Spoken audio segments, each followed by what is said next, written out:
इथे आपण पालक स्वच्छ धुवून कापून घेतलाय। मी पालकाची ते देठ पण घेतलेत आणि मोठा मोठा पालक कापलाय। त्यामध्ये आपण कोथिंबीर टाकणार आहे। नंतर त्यामध्ये कांदा, इथे एक कांदा मी कापून घेतलाय। नंतर कापलेली हिरवी मिरची, कापलेला लसूण, थोडासा ओवा, जिरं आणि इथं धने आहेत मी बारीक करून घेतलेत। एका धन्याचे 2 भाग केलेत। इथं आपण बडीशेप पावडर टाकणार आहे, हळद आणि चवीनुसार मीठ। इथं बेसन पीठ 1 मोठा चमचा, अर्धा चमचा आपण तांदळाचे पीठ घेतले। आता हे मिक्स करूया। यात पाणी नाही घालायचं, पाणी न घालता मिक्स करायचं। पाहिजे तर नंतर थोडंसं पाणी घाला, पहिल्यांदा असंच मिक्स करा। आपलं मिक्स झाले, थोडं थोडं पाणी टाकून मिक्स करून घेऊ।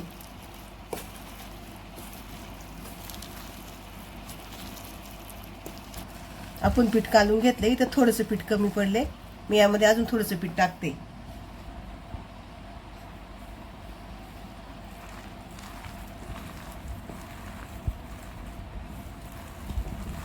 पालक भजीसाठी पीठ तयार झाले। आता आपण भजी तळून घेऊया। तेल तापले, तेलमध्ये आपण भजी टाकून घेऊ।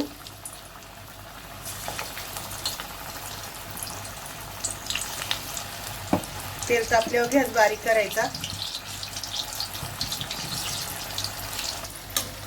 भजी आपण उलटी करून घेऊया, खालची वरून वरची खाली बाजू। या भजीचं पीठ ना खूप पातळ नाही करायचं, थोडंसं घट्ट ठेवायचं। जास्त पाणी घातलं ना की भजीचं पीठ पातळ होतं। थोडं थोडं पाणी घालून भजीचं पीठ मळा, म्हणजे भजी एकदम कुरकुरीत होतात। यामध्ये आपण सोडा नाही घातला। इथं आपली भजी तळून तयार आहेत। आता आपण काढून घेऊया।